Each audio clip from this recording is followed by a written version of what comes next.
ditutup ya wis. Ya wis. Ya wis. Tinggal ya.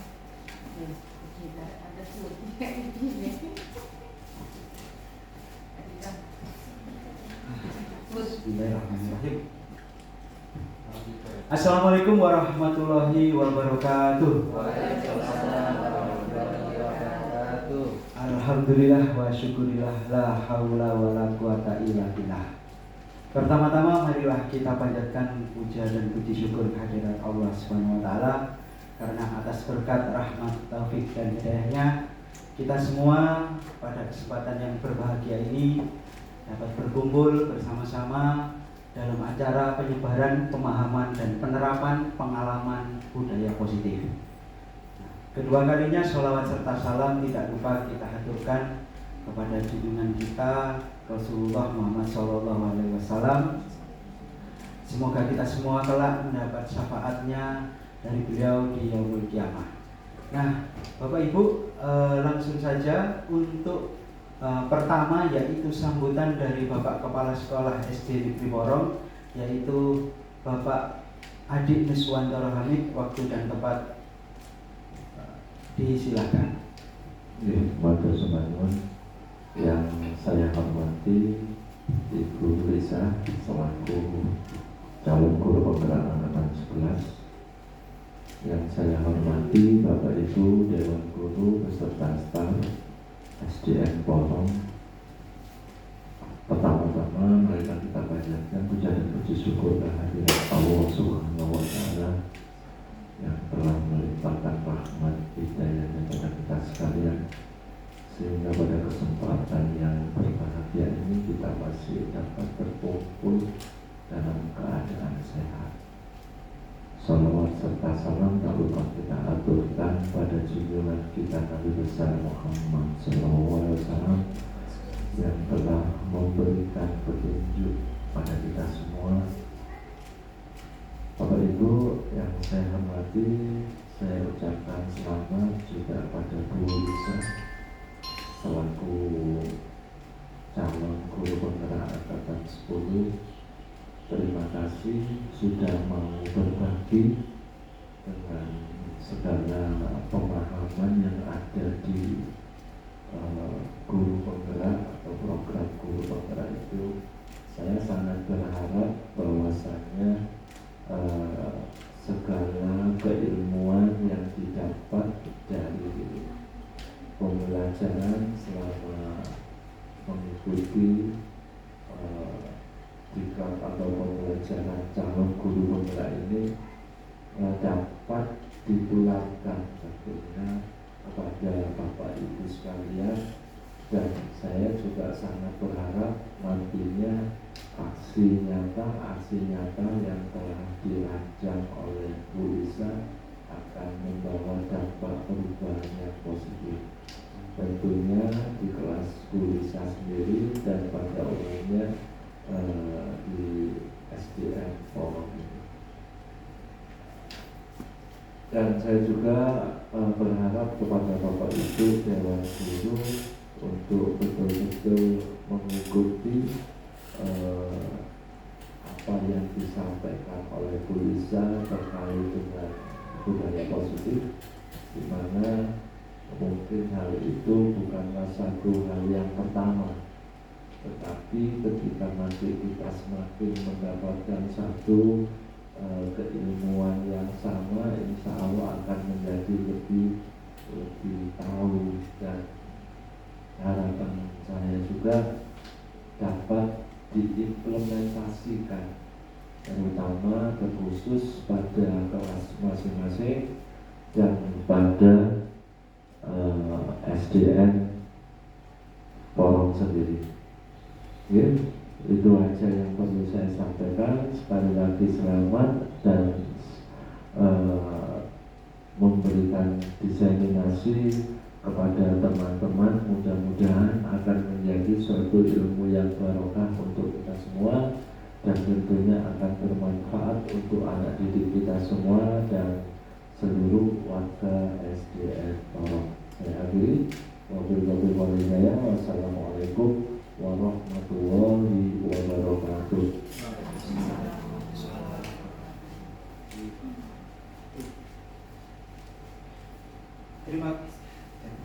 Terima kasih kepada Bapak Adi Iswantoro Hamid SPD selaku Kepala Sekolah SD Negeri Porong atas dukungan, atas kesempatan dan atas segala daya yang telah diberikan kepada kita semua. Nah, untuk mempersingkat waktu langsung saja pada acara utama yaitu penyebaran pemahaman dan penerapan pengalaman budaya positif di sekolah yang akan disampaikan oleh Ibu Lisa Mariana SPD.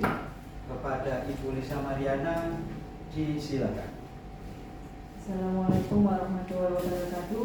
Yang terhormat Bapak Kepala Sekolah Adi Iswantoro Hamid, yang terhormat Bapak Ibu Guru Dewan Guru SDN Porong yang saya hormati, mohon izin saya menyampaikan budaya positif, menyebarkan pemahaman dan penerapan pengalaman budaya positif.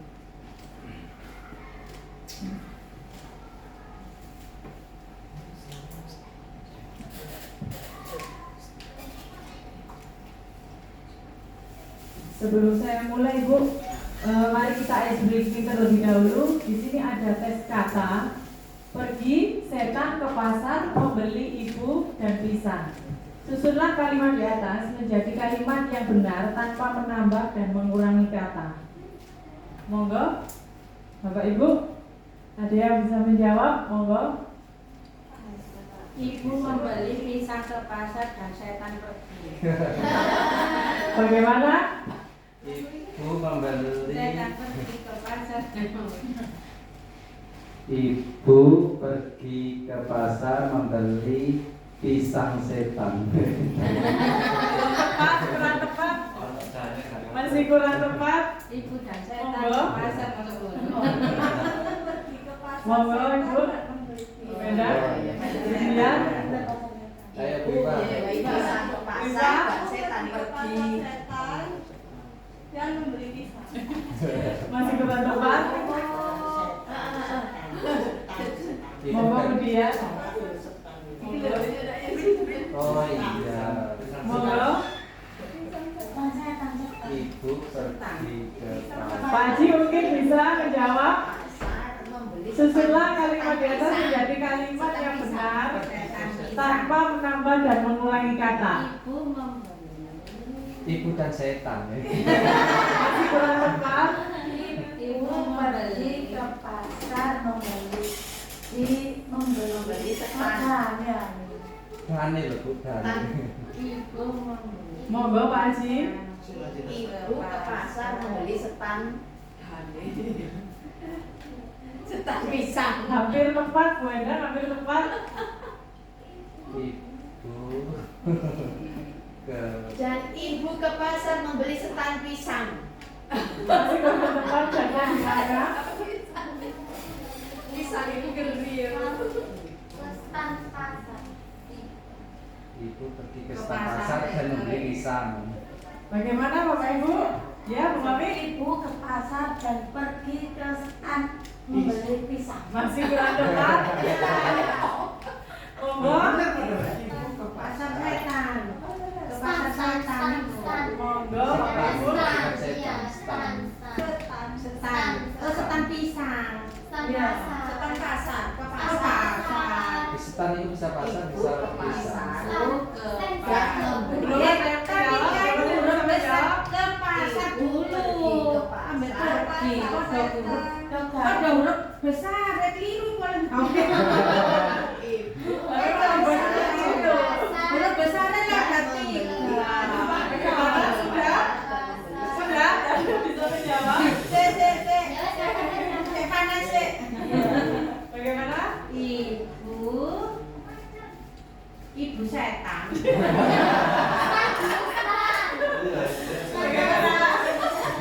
Sudah? Saya suka. Pak Haji? Ya, saya cuma suka dengan pemilihan kalimatnya. Baik. Kita coba jawabannya ya.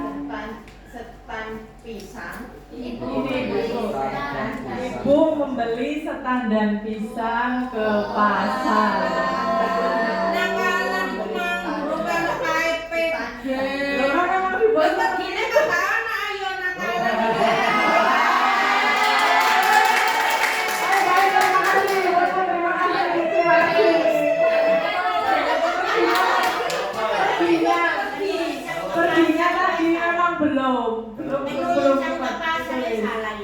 betul. Saya besar ini biasa. Kamu Lagi ya, Bu. Sekarang kita coba gambar. Nah, sebenarnya apa itu Ya, itu tadi lebihnya kurang salah ketik ya Ibu. Maaf ya.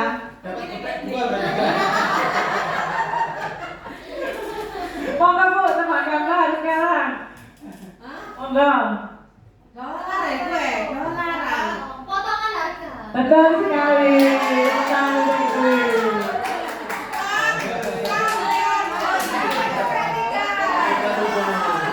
Nah, potongan harga. Sekarang selanjutnya. Monggo. Ini itu dicoret aja. Oke, dicoret. Tiga pakar. Bagus. Terus yang Dapat ini. geprek dua. Tiga pakar. Baik, Bapak Ibu, izinkan saya menyampaikan konsep inti budaya positif. Di sini konsep inti budaya positif ada 8, Bapak Ibu, yaitu yang pertama perubahan paradigma belajar, disiplin positif, nilai-nilai kebajikan, kebutuhan dasar manusia, motivasi perilaku manusia, posisi kontrol guru, keyakinan kelas, segitiga restitusi.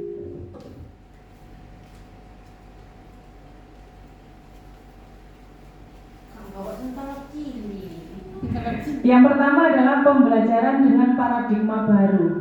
Dalam hal ini, pembelajaran dengan paradigma baru merupakan pembelajaran yang dirancang berdasarkan prinsip pembelajaran berdiferensiasi, sehingga para peserta didik belajar sesuai kebutuhannya berdasarkan tahap perkembangan sesuai teori psikologi modern.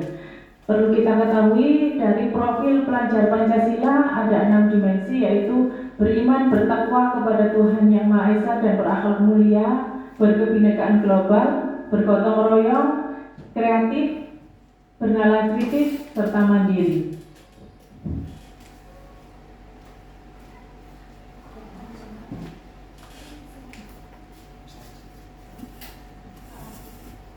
Di sini miskonsepsi tentang teori kontrol. Ilusi guru mengontrol murid. Ilusi bahwa semua penguatan positif efektif dan bermanfaat. Ilusi bahwa kritik dan membuat rasa bersalah mampu menguatkan karakter. Ilusi bahwa orang dewasa berhak memaksa.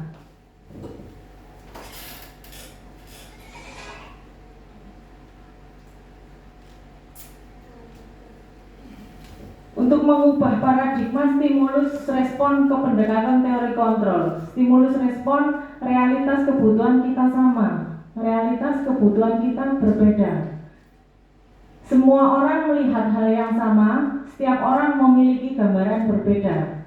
Kita mencoba mengubah agar orang berpandangan sama dengan kita. Kita berusaha memahami pandangan orang lain tentang dunia. Perilaku buruk dilihat sebagai suatu kesalahan. Semua perilaku memiliki tujuan. Orang lain bisa mengontrol saya, hanya Anda yang bisa mengontrol diri Anda. Saya bisa mengontrol orang lain, Anda tidak bisa mengontrol orang lain. Pemaksaan ada pada saat bujukan gagal. Kolaborasi dan konsensus menciptakan pilihan-pilihan baru. Model berpikir menang atau kalah, model berpikir menang-menang.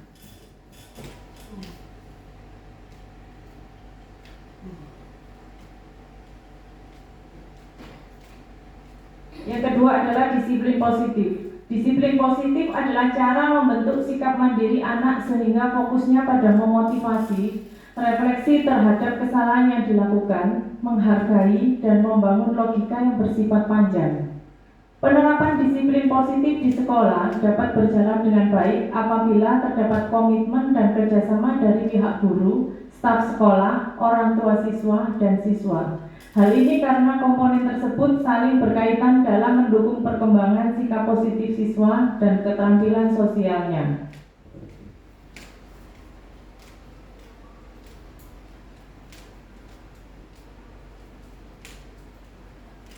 Yang ketiga, kebutuhan dasar manusia. Kebutuhan dasar manusia merupakan sesuatu yang kita lakukan untuk mendapatkan apa yang kita inginkan. Seluruh tindakan yang kita lakukan memiliki tujuan. Semua usaha terbaik yang kita lakukan agar kebutuhan dasar kita terpenuhi dengan baik.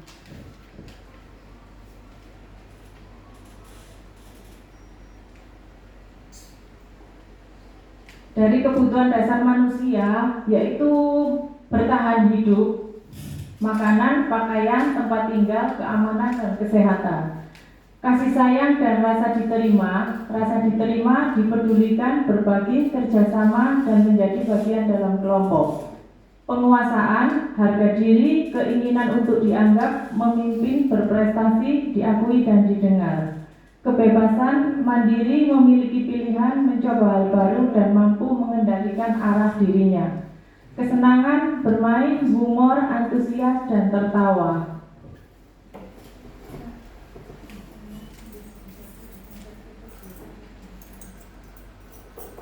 Yang keempat adalah nilai-nilai kebajikan. Nilai-nilai kebajikan adalah sifat-sifat positif manusia yang merupakan tujuan mulia yang ingin dicapai setiap individu.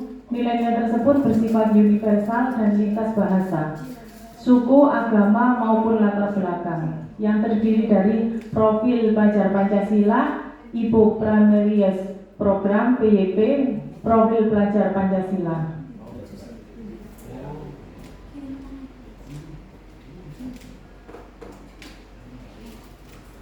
Untuk profil pelajar Pancasila yaitu beriman dan bertakwa kepada Tuhan Yang Maha Esa dan berakhlak mulia, berkebinekaan global, gotong royong, mandiri, kreatif, dan bernalar kritis.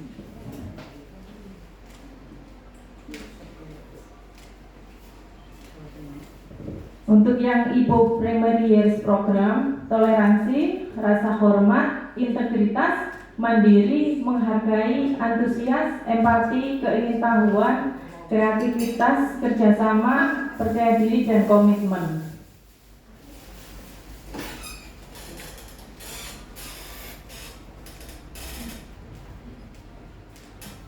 Nilai-nilai kebajikan, keterampilan hidup, life skill, yaitu dapat dipercaya, lurus hati, pendengar yang aktif, tidak merendahkan orang lain, dan memberikan yang terbaik dari diri.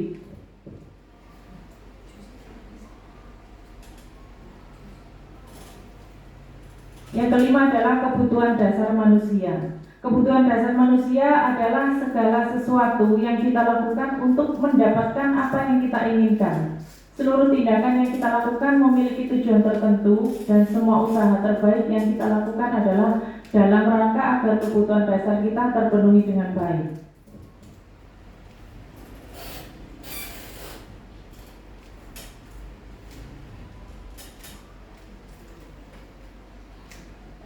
Di sini kebutuhan dasar manusia ada 5, yaitu bertahan hidup, kedua kasih sayang dan rasa diterima, yang tadi penguasaan, kebebasan, dan kesenangan.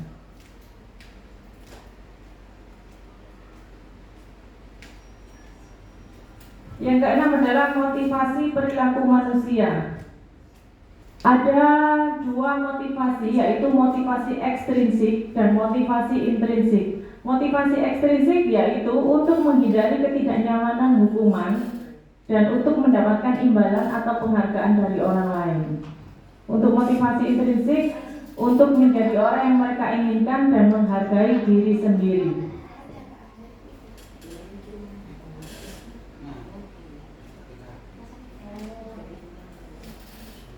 Di sini ada hukuman, konsekuensi, dan restitusi. Dari 3 pernyataan ini ada perbedaannya, Bapak Ibu. Untuk hukuman tidak terencana atau tiba-tiba, murid tidak tahu apa yang akan terjadi atau tidak dilibatkan, bersifat satu arah, berupa hukuman fisik atau psikis. Sedangkan konsekuensi adalah terencana, disepakati, sesuai peraturan, murid tetap dibuat tidak nyaman, sikap guru selalu memonitor murid. Dan yang restitusi, proses menciptakan kondisi bagi murid untuk memperbaiki kesalahan, proses kolaboratif yang mengajarkan murid untuk mencari solusi sendiri.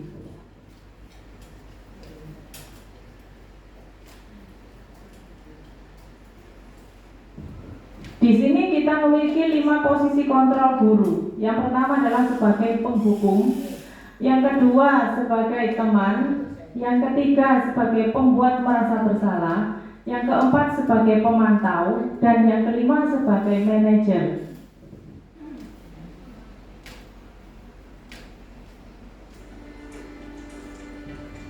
Di sini ada suatu video Bapak Ibu.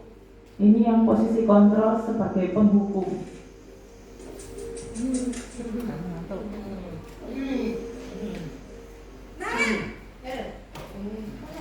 Sini kamu. Selalu terlambat. Kamu deh.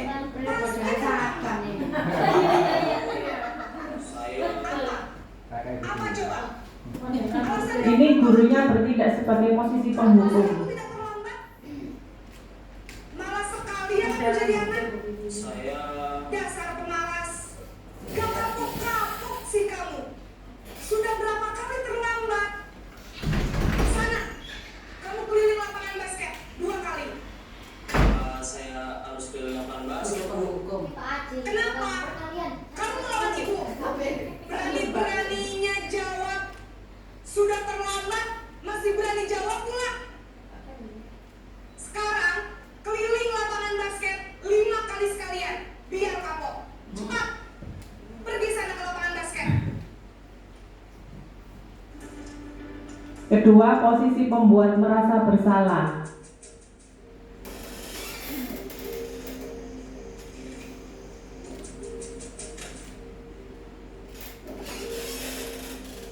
Naren, Aduh. Selamat pagi, Bu. Naren. Kamu kenapa terlambat lagi, nak? Ya Tuhan, Naren. Kamu senang ya bikin ibu susah ya?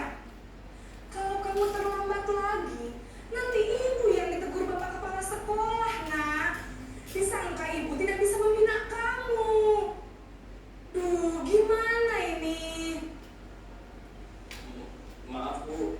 Duh, Gusti Naren. Kamu suka ya kalau ibu ditegur bapak kepala sekolah? Terus, sekarang ibu harus tulis apa ini di buku absen? Ini kamu sudah sering terlambat loh. Ibu harus apa coba? Dalam posisi ini, ibu guru sebagai menempatkan siswa membuat rasa bersalah. Lagi ya, nak ya. Ibu tidak akan kuat lagi kalau kamu begini terus. Bisa jantungan kalau ibu tegur bapak kepala sekolah. Sana cepat ke kelas. Maaf ya, Bu. Maaf sekali.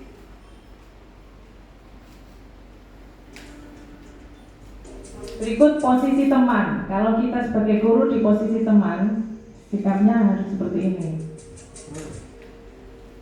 Naren.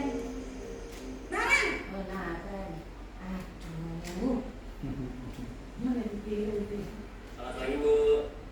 Wah, sudah jam berapa ini, nak? Terlambat lagi ya, sayang. Iya, Bu. Habis ibu saya lupa bangunkan saya, Bu. Kamu malah menyalahkan ibu kamu. Tadi Bukannya anak yang paling kencang. Kok terlambat sih? Iya, Bu. Saya memang terlambat banget tadi. Jadi, biarpun saya lari kencang, tetap gak kekejar, Bu. Ya sudah sana lain kali yang lebih kencang lagi ya. Biar gak terlambat lagi. Bikin senang ibu demi ibu. Bisa kan? Bisa, Bu. Ya sudah sana masuk kelas. Ibu beresin urusan absen kamu. Kamu ini ada-ada saja. Yang keempat, posisi pemantau atau monitor.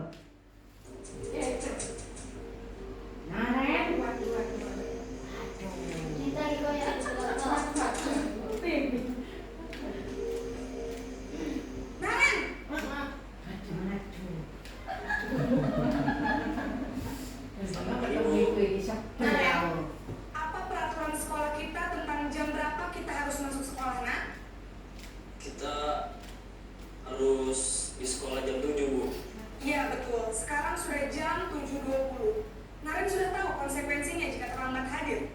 Paham Bu, saya harus tinggal kelas pas jam istirahat selama 20 menit. Ini untuk Konsekuensinya konsekuensi. demikian. Jadi nanti jam 9.30 pas istirahat, kamu harus tinggal di kelas, kerjakan tugas tambahan untuk ketertinggalan kamu, ya. Baik Bu.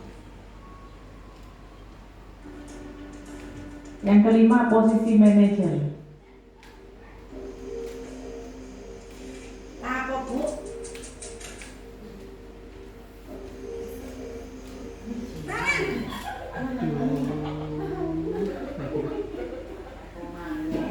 Pagi Bu. Selamat pagi Naren. Maaf Bu, saya terlambat. Iya, sekolah masuknya jam 7, sekarang sudah jam 7.20. Jadi sekarang bagaimana ini Naren? Maaf Bu, saya lupa setel alarm saya semalam. Baiklah, menurut kamu, keyakinan sekolah yang mana yang perlu kamu tingkatkan? Menghargai diri sendiri dan orang lain mungkin ya Bu. Setuju. Jadi, apakah Naren meyakini prinsip saling menghormati tersebut? Iya Bu, saya meyakininya. Apakah Naren bersedia memperbaiki masalah keterlambatan ini? Bersedia Bu. Bagaimana kamu akan perbaiki masalah keterlambatan ini? Saya akan coba untuk tidak lupa menyetel alarm saya Bu. Baik, kalau Naren lupa menyetel alarm di rumah, ada orang yang kira-kira bisa bantu mengingatkan tidak? Ada Bu, kakak saya, Kak Emma. Ada lagi selain Kak Emma? Selain Kak Emma, ada ibu saya. Baik, jadi yang mengingatkan Naren adalah Kak Emma dan ibu kamu ya? Kira-kira akan mulai setel alarm kapan nih Naren? Setelah pulang sekolah, akan segera saya lakukan. Baik, jadi Naren akan setel alarm untuk bangun besok pagi dan akan diingatkan oleh kakak dan ibunda Naren ya. Ada lagi yang mungkin perlu dilakukan Naren agar tidak terlambat bangun lagi? Tidak ada Bu. Baik Naren, terima kasih untuk kerjasama kamu. Sekarang kamu perlu kembali ke kelas untuk belajar. Baik Bu, terima kasih.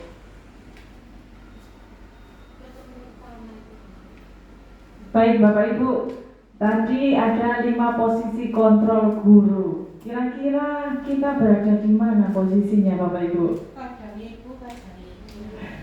Bagaimana? Situasi dan kondisi.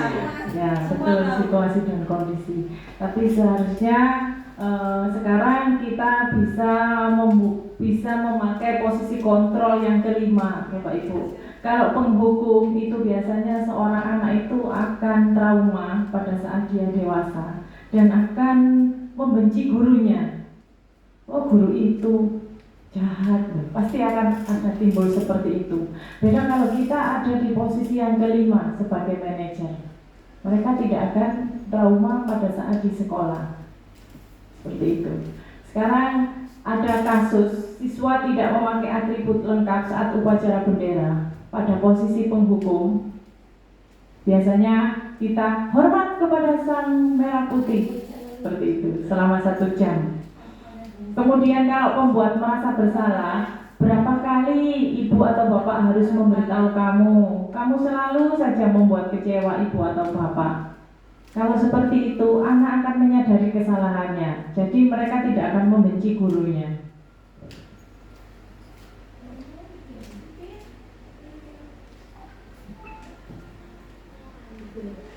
Kasus siswa tidak memakai atribut lengkap pada saat upacara bendera yang sebagai teman. Ayo dong ikuti aturan sekolah, tolong bantu ibu atau bapak ya.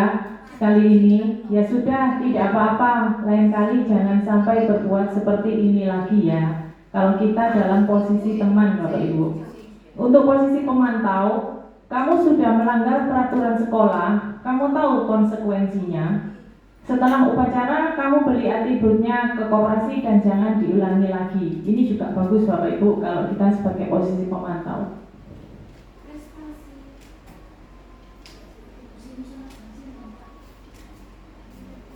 Dan yang terakhir tadi, bertindak sebagai manajer, apakah kamu tahu kesalahanmu? Kira-kira bagaimana kamu memperbaiki kesalahan kamu?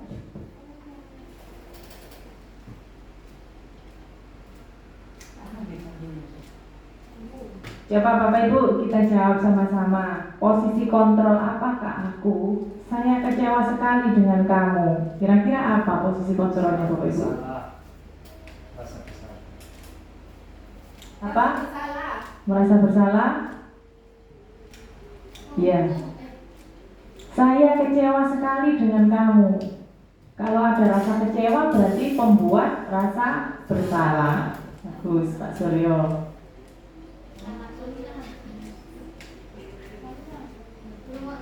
Posisi kontrol apakah aku? Kamu tidak pernah benar melakukannya. Apa kira-kira Bapak Ibu? Kalau kita berkata seperti ini, sebagai apa posisi kontrolnya?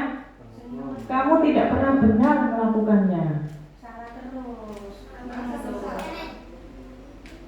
Apa mau pilihan? Apa? Pak Haji? Apa kira-kira? Hukum. Penghukum. Kamu tidak pernah benar melakukannya.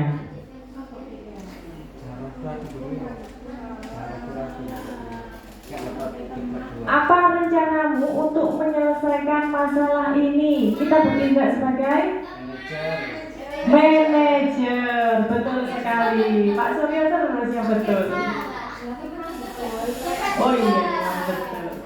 Sangat ditarik ke proyek. Posisi kontrol apakah aku? Ayolah lakukan demi bapak atau ibu ya. Apa? Apa Bapak Ibu? Teman. Bu Iva yang betul.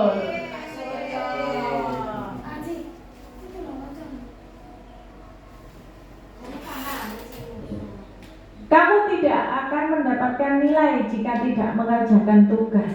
Apa kira-kira Bapak Ibu? Posisi kontrol apa kira-kira ini?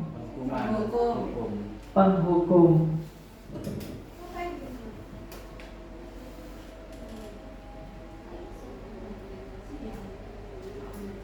Sekarang kita sudah yang ketujuh, yaitu keyakinan kelas.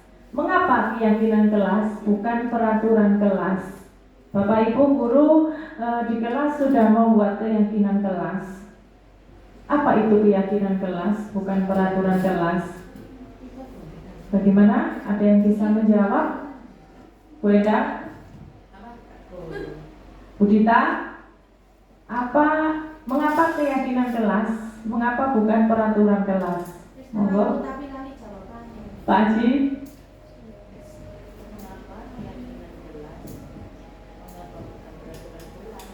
Mengapa keyakinan kelas dan mengapa bukan peraturan kelas?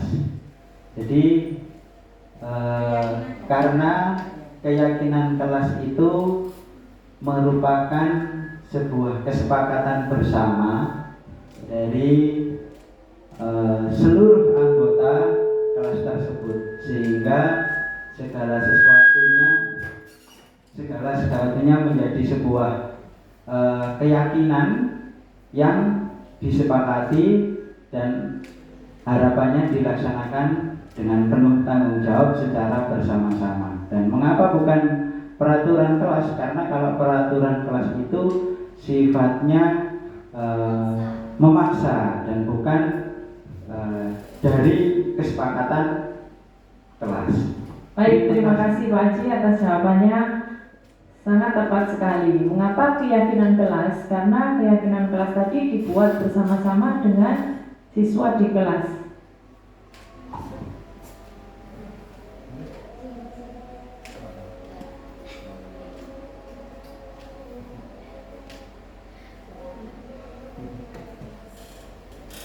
Di sini pembentukan keyakinan kelas, yaitu yang pertama bersifat abstrak, kedua berupa pernyataan universal, ketiga dibuat dalam pernyataan positif, keempat sedikit saja agar mudah diingat, kelima sesuai dengan kondisi kelas dan sekolah sehingga mudah diterapkan, dan keenam semua warga sekolah atau warga kelas dilibatkan saat membuat keyakinan kelas. Itu langkah-langkah untuk pembentukan keyakinan kelas.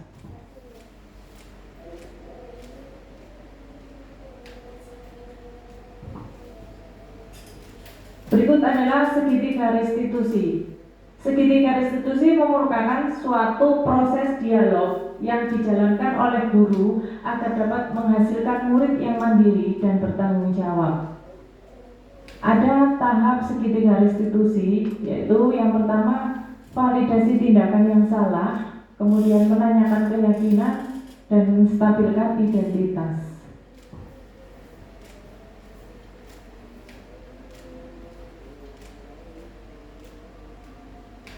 Di sini kasus yang pertama, Bapak Ibu.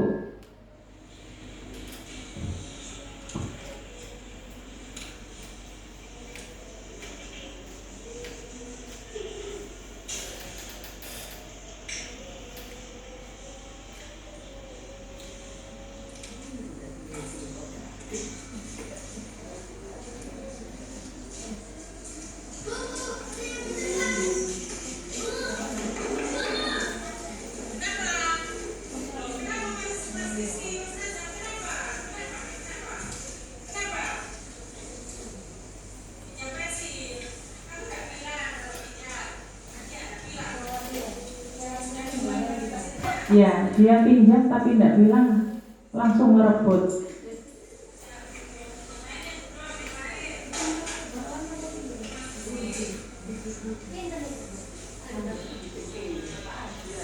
Berikut adalah contoh penerapan segitiga restitusi kepada siswa yang melakukan pelanggaran keyakinan kelas tadi.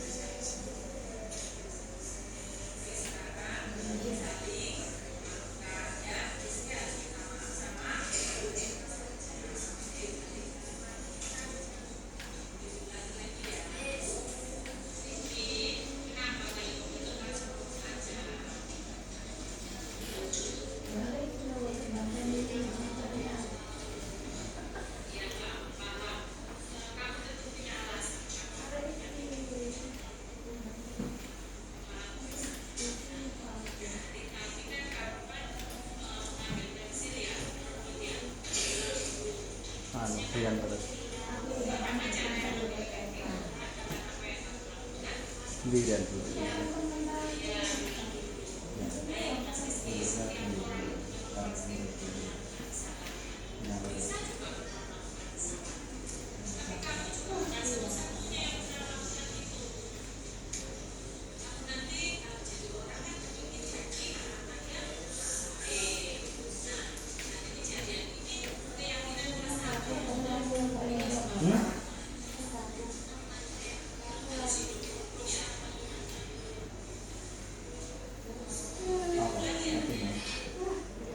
Ini berikut contoh kasus yang kedua.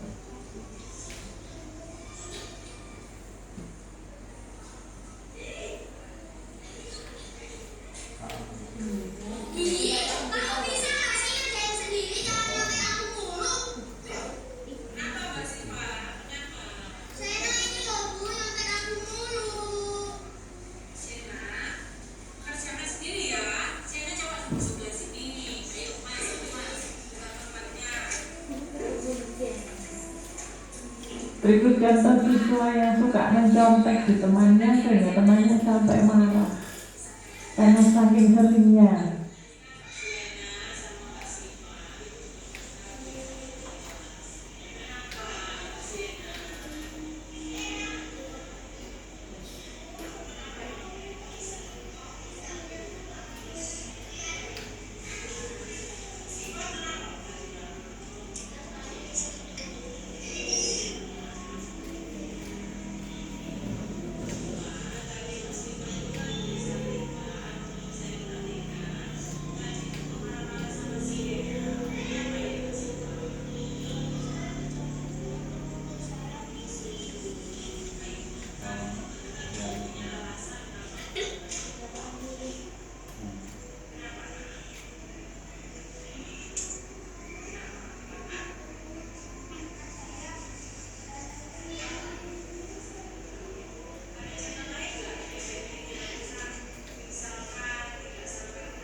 Baik, tadi adalah contoh penerapan segitiga restitusi di dalam kelas.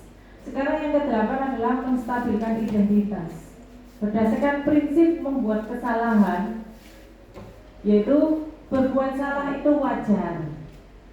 Tidak ada manusia yang sempurna. Ibu atau bapak juga pernah melakukan itu. Ibu atau bapak tidak mau mencari siapa yang salah, tapi ibu atau bapak ingin mencari solusi dari permasalahan ini. Kamu berhak merasa begitu.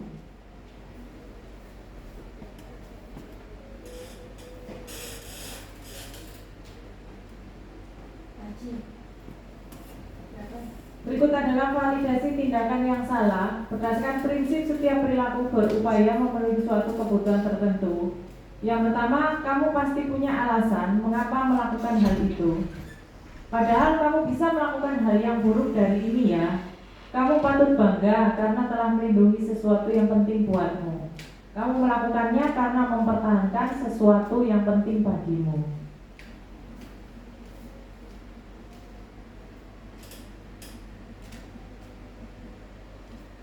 Setelah itu menanyakan keyakinan.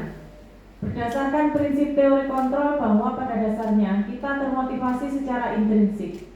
Yang pertama, apa keyakinan kelas kita?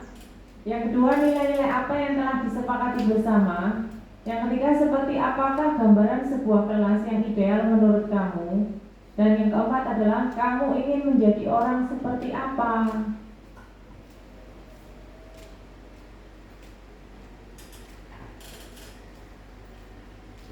Sekarang kita sudah berada di penutup Bapak Ibu. Dalam penerapan program disiplin positif, hendaknya guru memiliki standar kepribadian, profesional, dan sosial yang baik, di mana guru mampu merefleksi dirinya dalam posisi kontrol saat ini. Bagaimana perjalanan dirinya sebagai among atau manajer yang menuntun murid-muridnya menjadi insan yang mandiri, merdeka, dan bertanggung jawab sesuai standar nasional pendidikan. Baik Bapak Ibu, sekian diskriminasi positif dari saya. Saya aturkan banyak terima kasih. Misalkan ada yang ditanyakan, monggo. Dari budaya positif ini, Bapak Ibu ada yang bertanya? Boleh. Nah, ini saya mau tanya tentang keyakinan kelas. Nah, jadi tadi harapannya kan kita itu membuat sebuah keyakinan kelas, bukan peraturan kelas. Nah, keyakinan kelas itu kan kita buatnya bersama dengan siswa. Nah, di situ kan banyak sekali usulan dari siswa. Jadi contohnya kemarin di kelas saya itu ada yang mengusulkan tentang yang menjaga kebersihan, menjaga ketertiban, terus saling tolong menolong dan lain sebagainya. Pertanyaan saya itu, apakah semua usul keyakinan atau yang diusulkan anak-anak itu kita tulis semua atau kita kita persingkat sehingga menjadi berapa atau wajib ya, misalkan ada 10 usul ya 10 itu kita tulis, atau misalkan kita dari 10 itu kita singkat jadi 5 karena ada suatu alasan atau karena sama dan lain sebagainya. Itu gimana?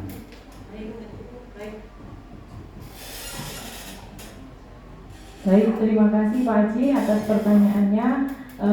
Keyakinan kelas yang kita buat bersama anak-anak itu bisa kita ambil hanya 5 saja. Kalau 10 mungkin kebanyakan Pak Haji. Jadi kita mengambil kata-katanya, kalimatnya singkat saja yang mudah dipahami oleh anak-anak. Seperti itu. Bagaimana Pak Haji?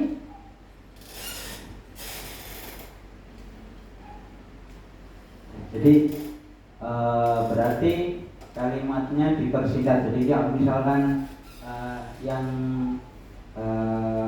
menjaga kebersihan, lalu terus misalkan piket kelas itu diganti 3 digabung jadi satu. Ya boleh digabungkan jadi satu. Dengan digabung jadi satu menjadi menjaga kebersihan. Ya betul sekali.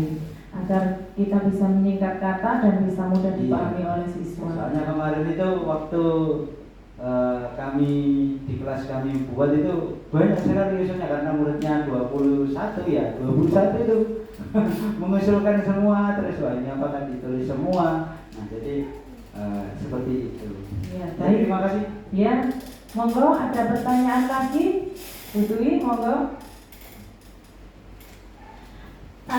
Di sini saya akan bertanya tentang bagaimana cara seorang guru itu dapat membangun budaya positif di lingkungan sekolah.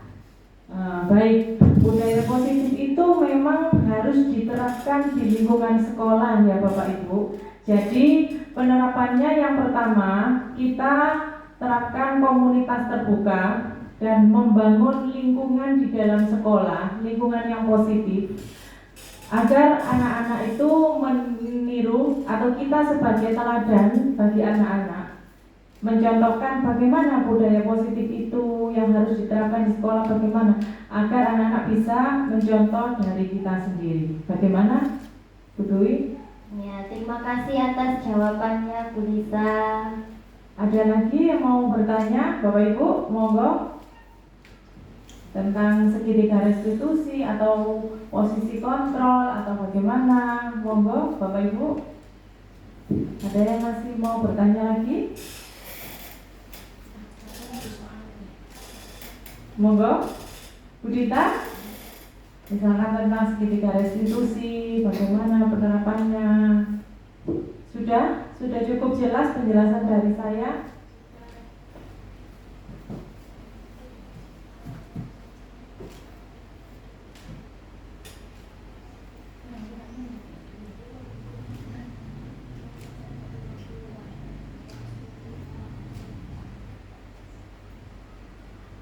Baik Bapak Ibu, kalau memang sudah tidak ada pertanyaan, saya ucapkan terima kasih.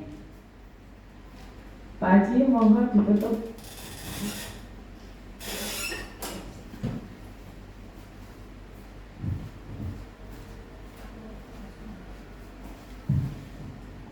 Baik, demikian alhamdulillah pemaparan budaya positif dari Bu Lisa Mariana SPD. Tentunya kita tadi sudah menyimak secara bersama-sama pemaparan budaya positif sekolah yang sungguh luar biasa, di mana terdapat 5 posisi kontrol, terdapat segitiga restitusi, terdapat keyakinan, membuat keyakinan kelas yang tentunya materi-materi tersebut nanti bisa kita terapkan di kelas kita masing-masing, dan harapannya dalam penerapan tersebut dapat memunculkan atau menumbuhkan sebuah budaya positif di sekolah kita tercinta ini. Nah, baik Bapak Ibu, sekian pemaparan budaya positif. Wabillahi taufiq wal hidayah. Wassalamualaikum warahmatullahi wabarakatuh.